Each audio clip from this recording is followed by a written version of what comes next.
Hello again, thanks for joining. It's another Roco model that we've got today to have a look at. This time it's a BR111 electric locomotive of the Deutsche Bahn. This model is number 4133 in the Roco catalogue. It's one I got secondhand, obviously it's getting on a bit now.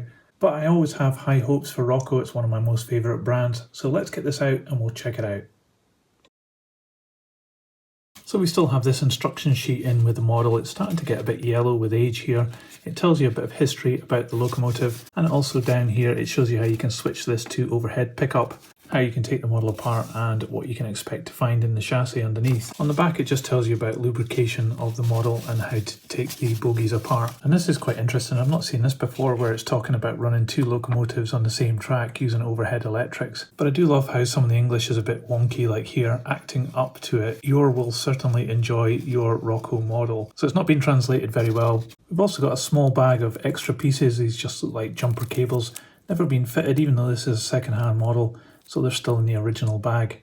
And here is the model. It's in the classic cream and dark blue of the Deutsche Bahn. Recently I just did a review of a BR114 from Roco, which I think was actually a more modern model than this one. And this is very similar. It's slightly different though, but the previous one suffered from really bad masking between the cream and the maroon. Hopefully this one will be okay, but let's have a closer look. So already I can see that there are some problems here with the masking between the two colours. I'm making the assumption that this moulding is actually in dark blue, but we'll check that when we open up the model, and that the cream has been applied over the top of it, but I don't think it's been done that well. But here at the front of the locomotive we've got these flush fit windows with nice silver surrounds and windscreen wipers picked out in the silver as well. Very clear, and you can see inside we do have an interior there. And at the other end of the locomotive we have a driver figure which is fully painted as well and fitted in there. But at this end you can see that there is a bit of fuzziness between the masking as well, which is a real disappointment. Normally Roco are very good at that. This one has the buffer beam and buffers in what looks like to be dark brown. This is an extra piece that's been added in. The printing on the front is really good, the Deutsche Bahn logo, and the number is very clear. And we've got two lights here which may be illuminated along with this top one here.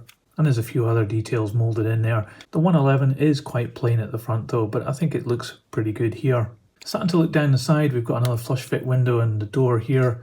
We've got handrails which are just moulded in and picked out in cream, but they're not as badly moulded as on the 114 that I just reviewed. You can also see the steps coming down have been picked out in cream, which is a nice detail. And of course, if you're looking down here, you can't miss these bogies, which are really well detailed. We've even got little snow ploughs attached on the front of this locomotive. But looking further down the side, we've got the windows in the middle. There's nothing to see inside there, it's just been blanked off. I guess the motor must be sitting in there. And we've got these grills picked out in silver, which is actually nicely done. A lot more details printed on the side in the blue here, and of course this white line, which is kind of faded a little bit. Maybe that's over time, it's just done that. We've got a different setup with the ladders here, but they're also picked out in cream, which is nice. Nothing different on the other side. But looking up top, we've got a lot of detail here. It's been picked out in these black panels, and you can see this quite blatant little switch here, which swaps between two rail and overhead pickup. The pantographs are very delicate, but they look really good. There's two on this model, and we have this metal wire running between the two, along with these insulators, and there's another little bit of metal wire there as well, and we have this additional piece here added in. All very delicate on the roof, you're going to have to be very careful with it. And it also has the horn at each end, again, which could be easily broken off. So you're going to have to be careful handling this model. I'm really impressed with these bogies, they look really good, and the wheels have got red inserts. They look quite clean, although they have been used. This one's got a white traction tyre on it, as does this one. And there's just a simple middle part. This is actually exactly the same moulding as on the 114. So I'm interested to see how well this will run, so let's put it on the test track and we'll check it out. So here we are on the test track. It's just some Hornby third radius track as normal, and I'm using my H&M controller on 12 volts DC to give it some power. So let's see what happens.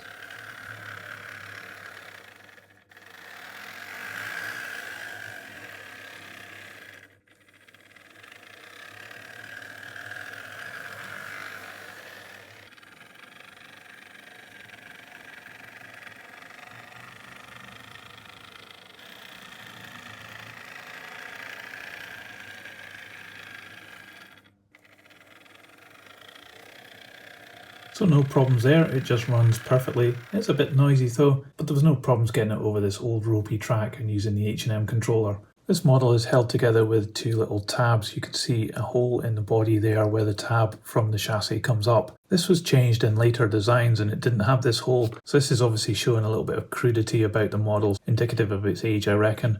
Anyway, let's get this open. So inside the body you can see the plastic which is used to transmit the light from the two bulbs in the middle. The lights are so dull you barely see them. You can also see that these grills, which I thought were actually just masked off, are separate pieces. Inside you can see how they clip into the main body, and also the central section with the grey plastic just clips in too. The plastic is moulded in the dark blue, so it's obviously the cream which is painted on top, which is a brave move because it's the lighter colour, and I think that's maybe what's caused these problems with the masking. The chassis is pretty good. It's all made of metal, it's quite chunky. It's got this small circuit on the top with the two bulbs and also the switcher here between overhead and two rail electric. The motor is inside here and it looks as though it maybe has flywheels on both sides as well. It's certainly all-wheel pickup and all-wheel drive, but it does have this strange drive in that it looks as though it's using a spring, and that could be causing the noise. But they did change that later on to have plastic drive shafts. I forgot to mention as well that the coupling is actually cantilever to the bogie, but it isn't in an M pocket. And the snowplows are added on pieces that just clip in. So it's quite a robust setup on this one, and it also seems to work pretty well, even if it is a bit noisy. But let's get this back together and I'll put it on the scales and see how much it weighs. So this model comes in at 355 grams. So Roco's BR111. Now this model is getting on a bit, so you can't really measure it compared to modern day locomotives, but I think from the era that it's come from, it's actually quite a good model. Certainly the mechanics are very strong, it seems to run really well and very smooth, even though those springs are maybe a bit of an odd choice. But there's no denying that the all-wheel pickup and all-wheel drive is definitely a benefit, and it doesn't seem to have any problems getting over the test track.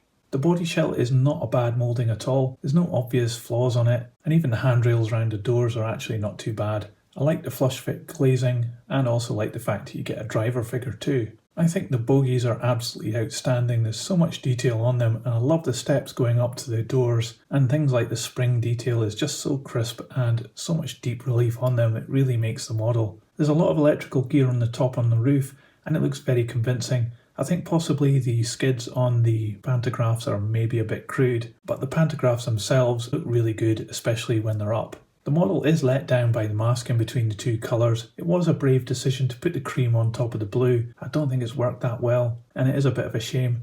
Normally Roco models are absolutely spot on, and this one isn't that great in that respect, but on a model railway layout, maybe 2 or 3 feet away from it, you will not notice these things, and the actual character of the model and everything that makes it good will really shine through. So it's a great model for running up and down your layout, and I think it will be a solid enough performer and robust enough to keep on running for a very long time. But that's just what I think about this model. What do you think about this BR111? Let me know in the comments below, I'd love to know your thoughts. And if you liked this video, don't forget to give it a thumbs up and subscribe to this channel. It really helps me, so thanks very much. I'll put this on the turntable so you can see all the way around, and another video will appear in a moment. Click on that and I'll see you there. But thanks for watching this one, and I'll see you on the next one. So model train, model world, choo choo, model train, in tiny worlds, choo choo, so model train, model world, choo choo, model train, in tiny worlds, choo choo.